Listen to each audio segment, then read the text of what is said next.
Oh, there's an aeroplane. Woo! Love living near a city airport, it's useful. Hello everyone and welcome back to my YouTube channel. Today's video is a part 3 in what has become an impromptu text work mini series. Today we're going to be talking about wants and objectives. If you haven't seen the first 2 videos in this series about how to use actions and how to use units and beats, I would highly recommend watching those videos either after this one, or if you want to watch them before, that's fine. Just make sure you come back. We've got lots of fun things to talk about. But yeah, I will leave them linked in the description. But yes, in this video, we're going to be talking about what wants and objectives are, the different types of wants and objectives, and also how to use them when you're preparing text for performance. So if you guys want to learn about all that stuff, then keep on watching. Let's get into it. By the way, if you hear like random banging and construction sounds, there's like a huge construction project happening near our house. So yeah, there might just be some banging whilst they're, I don't know, putting in foundations. I don't know what they do. I don't build buildings.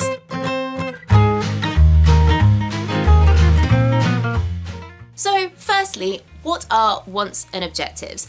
Wants and objectives are the motivation of your character. It's what your character wants. And it's kind of the basis for everything they do, hopefully, in the play. So in that way, wants and objectives are kind of the most intuitive part of text work when you're preparing a text for performance. I think most people, even if they're not familiar with acting or theatre or performance, if you say, you know, wants and objectives are what your character want, most people will be like, oh yeah, characters, they have motivations, obviously. What's the difference between wants and objectives? There is no difference. They're basically 2 different words for the same thing. For me personally, I tend to use the word wants when I'm talking about objectives from a unit or scene perspective. Again, if you don't know what I mean by units, watch the units and beats video. And the reason I use the word wants for units and scenes is because everything that a character's doing when it gets to the scene or unit level tends to be actively working towards whatever their want is in that scene or in that unit. So want feels more immediate. And then I tend to use the word objective personally when I'm talking about everything from the act level up, because your character isn't necessarily actively working towards those things all of the time. So I like using the word objective because it has a bit of distance. It's up to you which term you use. For the purpose of this video, from now on, I'm just gonna stick with the word objective because it's a more specific word, and then there's no confusion about, oh, why is she suddenly talking about wants instead of objectives? I'm just gonna use the word objective, but you can use want instead. Just however you feel and what kind of actor you are. Your character can have lots of different types of objectives. Objectives can be more external, concrete, clear or material. So for example, I want to get a promotion.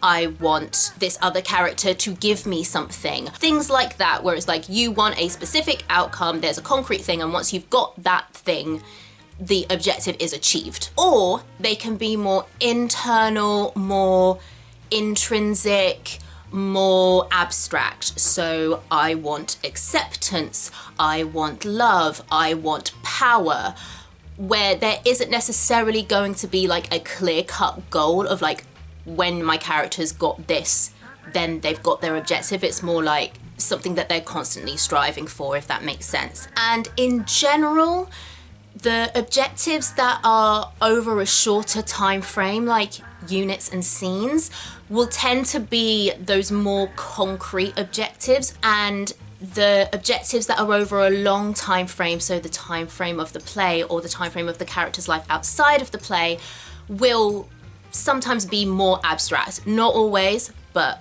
often.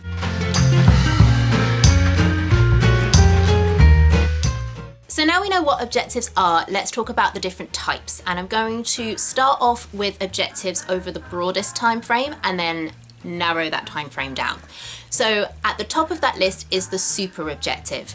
Some people use super objective to mean just the time frame of the play, but for me personally, because I find it helpful to think of characters outside of the world of the play as well, I like to use super objective to mean the objective of your character including their life outside of the time frame of the play. Plays don't usually go from the cradle to the grave, neither do TV series or films.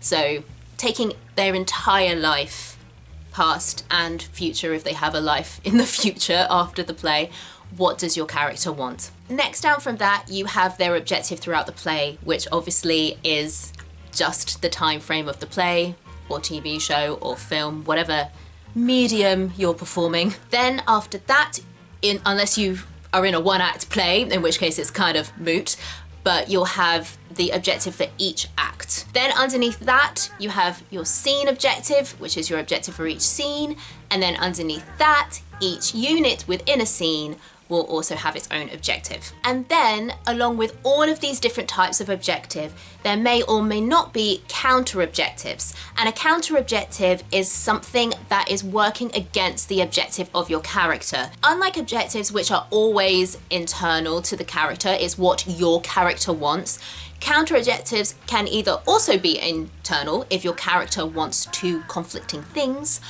or it can be an external barrier to what your character wants.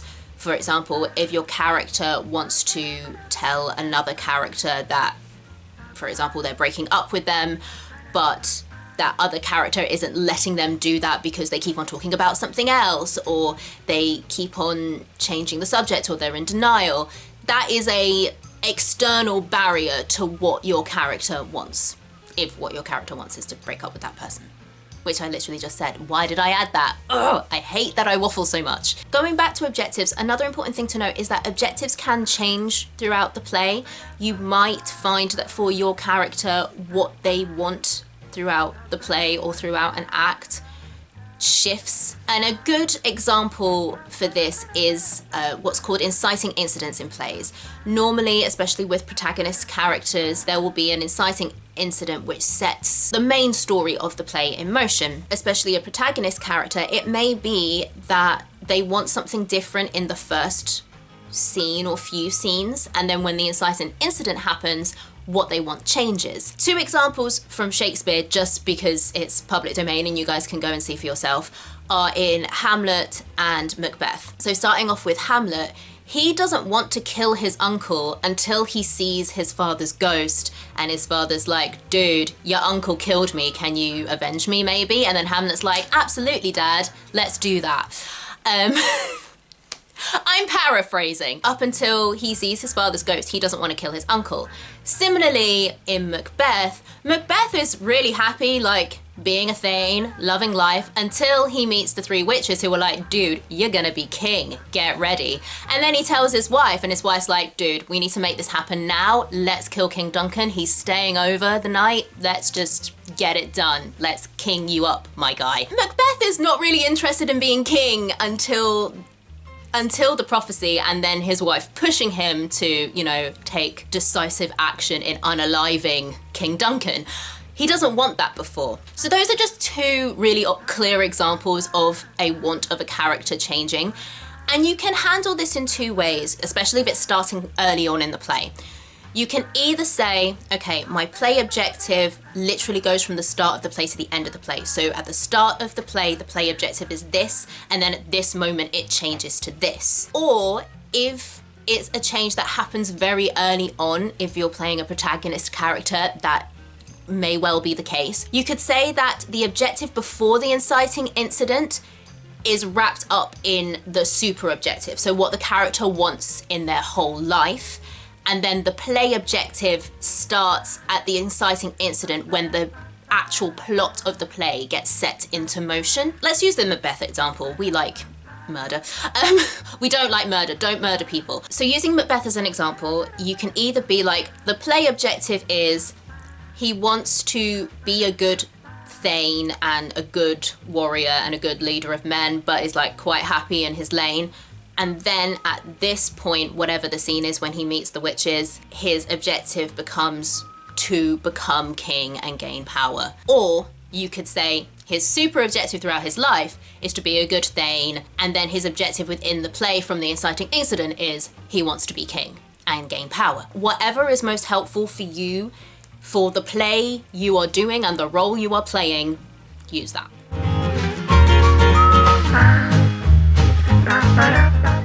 Now you know the different types of objective and a little bit of like how you can divide them.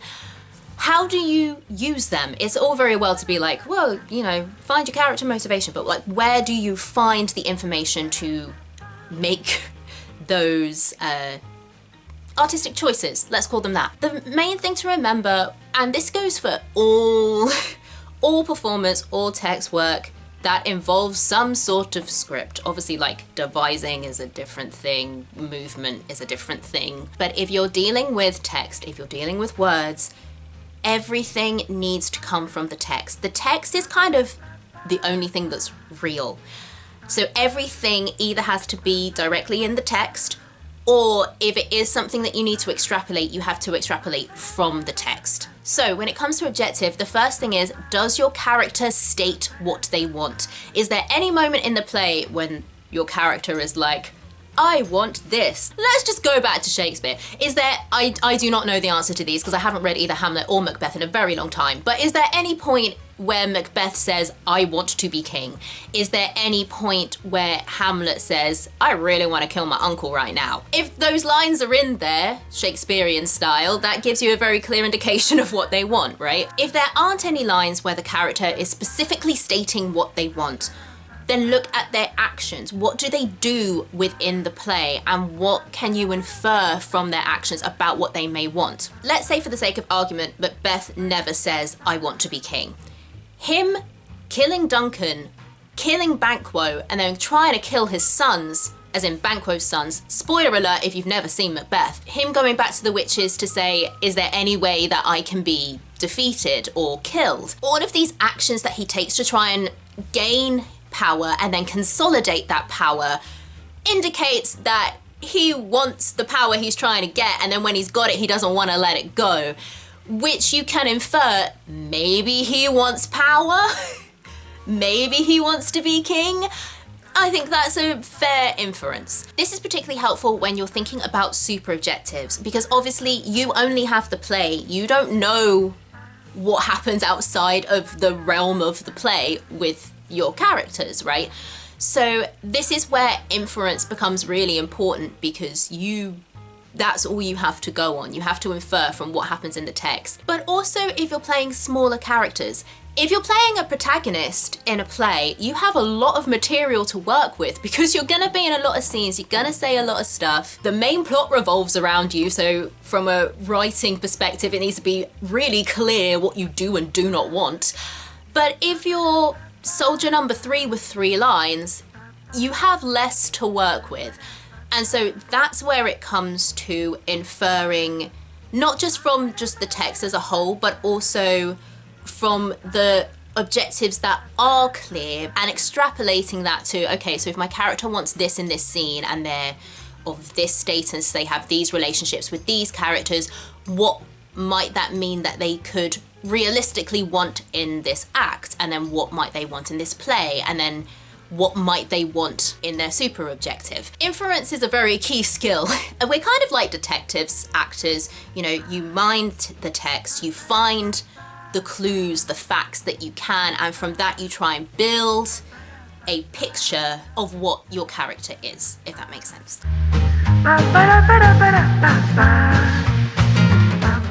When you're going through the process of mining the text, you may have some ideas of what your different objectives are, but you may find that there are moments in the play where your character seems to be working against the objective that, from your text work, you think is accurate. One reason could be that you are flawed in your reasoning of what the character's objective is, and that's a separate issue, and you know, if you have a director, they can help you with that. But let's assume that you're right. Like, my character wants X, but they're acting in a way that gets them towards Y and away from X. Why would that be? There are several things to consider for this. Firstly is a counter objective overcoming the objective of your character?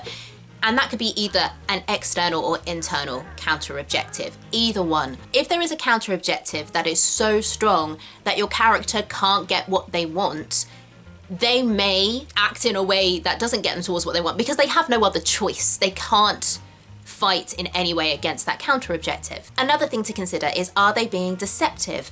Are they acting seemingly against their objective in this unit or in this scene because they're trying to deceive another person, and actually working against their objective is actually to a more ultimate end? That is not a phrase. Is a means to an end is what I'm trying to say. Is the characters working against their objective a means to an end in that specific moment? And the final thing to consider, which is kind of an extension of the counter objective overcoming the objective point, is your character just unable to achieve their objective? And I guess the difference between those two is that in the counter objective overcoming the objective, that could just be a momentary thing. That could be for a smaller objective on the unit or scene level, but within the play, the character is able to try and pursue their objective. With this one, the things you should be looking at are things to do with your character's class, your character's status, your character's wealth, kind of systemic things within the play that would stop your character getting what they want at all. The character that leaps to mind when I think of this kind of example is Masha from The Seagull. I'm pretty sure the character's name is Masha. I don't know The Seagull terribly well. I have seen it a few times and I've read it, but essentially there's this character called Masha who is in kind of a loveless relationship. I think she's either a drunk or she like takes opium or laudanum because it's like the 1800s in Russia and everyone's depressed in this play. I'm not sure I like The Cherry Orchard as a play, I'm gonna be honest. You know, she's really cynical and she's really depressive because she can't have the life that she wants. Like, her objective would be, I don't even know what Masha wants in that play, but what she wants is not what she's got, and she's stuck in what she's got because she's a woman and she's married and her husband's still alive, so she can't really do anything. Oh wait, or is she not married but there's only one guy who wants to marry her? I don't know. We're not talking about The Cherry Orchard, not The Cherry Orchard, The Seagull. They all blur into one. It's just everyone's depressed and Russian. The point being, Masha is unhappy because she can't get what she wants. Her life is not what she wants and she can't change it. And that can be either she literally can't change it, or it could even be talking about other characters potentially that you may be playing or preparing to play. It doesn't even have to be that physically your character cannot change their circumstances and work towards their objective. If mentally and emotionally they feel like they can't change things, that's also going to be the same thing. If this is the case, that your character literally cannot achieve their objectives at all at any point in the play, then your follow-up to that should be, why can't they achieve their objective?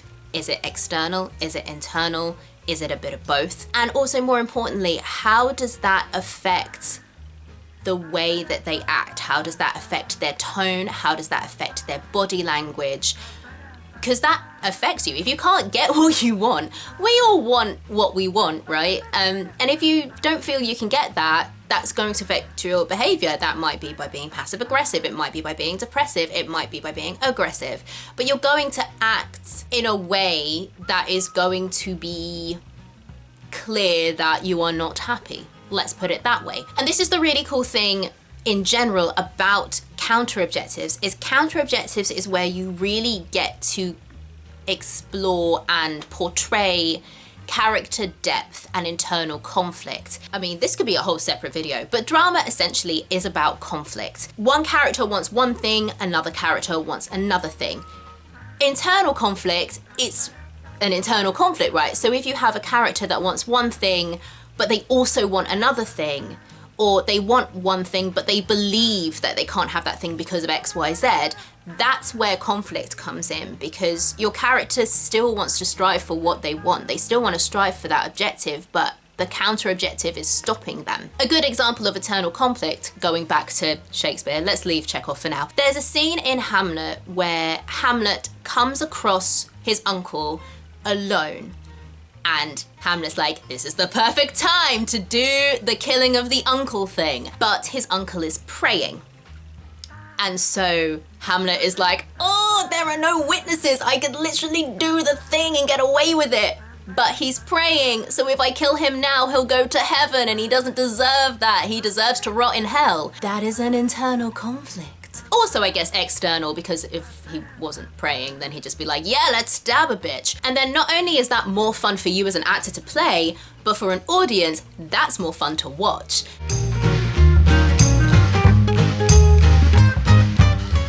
So, we know what objectives are. We know what types of objectives there are. We know how to find them. We have explored a little bit about how...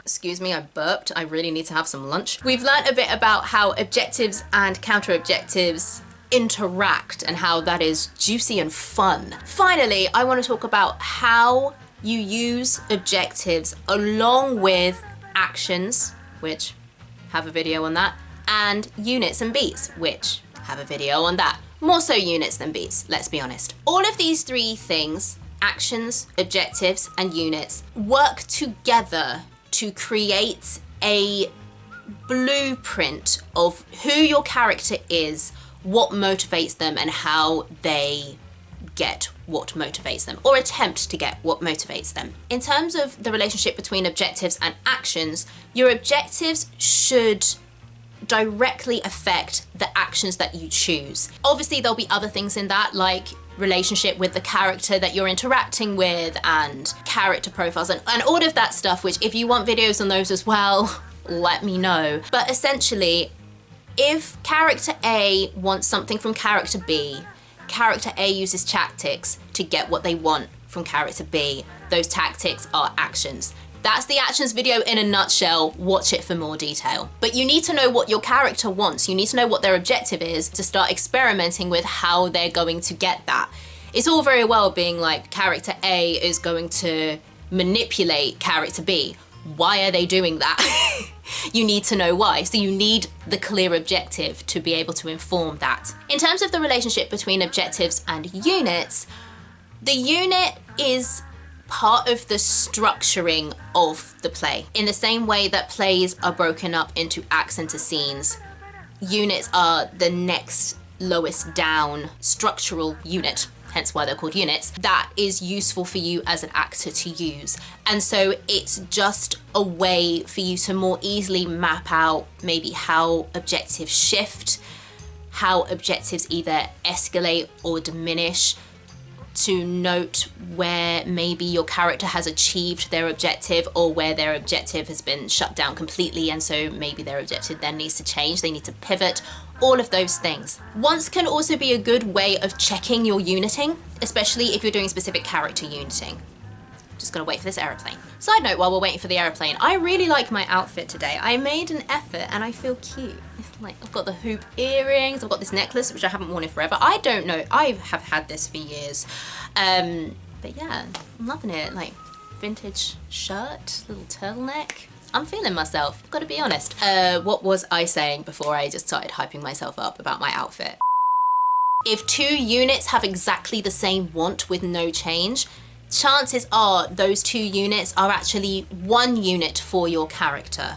It might be two units in the general kind of rhythm of the scene. Again, unit video for a deeper explanation on how that can happen. But if the want is the same for your character, chances are it is one unit. There should be a shift in wants between units. And the great thing about these three techniques is that they all work as checks and balances for each other. Units indicate a change in objective. Objective can be used to check whether you've united right. Objectives affect the actions you take. Units affect the actions you take and where they shift. They all combine to help you create a good, well-rounded performance. And this is not to the detriment of creativity. I think a lot of new actors, a lot of inexperienced actors who maybe haven't trained as well, or actors who are, you know, more instinctive, because there are some actors who don't like text work and table work. There are actors who are like, I just want to get on my feet and do what feels right, and there's nothing wrong with that. The good thing about text work and techniques like this is that they can give you a roadmap. So when you do get stuck, when instinct isn't enough to either give you a performance at all, because sometimes you have no instincts, or if it's not enough to give a more rounded, a more deeper, that's the word, a deeper interpretation and performance of a character, you can use these techniques to help flesh that out. And they're really, really simple to use. So yeah, so that was my video on wants and objectives and how it ties into my previous videos in this little mini series. I hope you enjoyed this video. If you did, please consider liking and subscribing. Would love to have you on the channel. Come on down, we have a great time figuring out what our objectives are, not just for our characters, but in life, because we need to figure that out, don't we? We need to know what the heck we're doing with our short times on this planet. Stay tuned for more theatre content from a UK perspective. Ignore the aeroplane, and I will see you all in my next video. I don't even know why I even said that, because there's gonna be ukulele over this, so you wouldn't even have heard the aeroplane. But anyway, bye friends.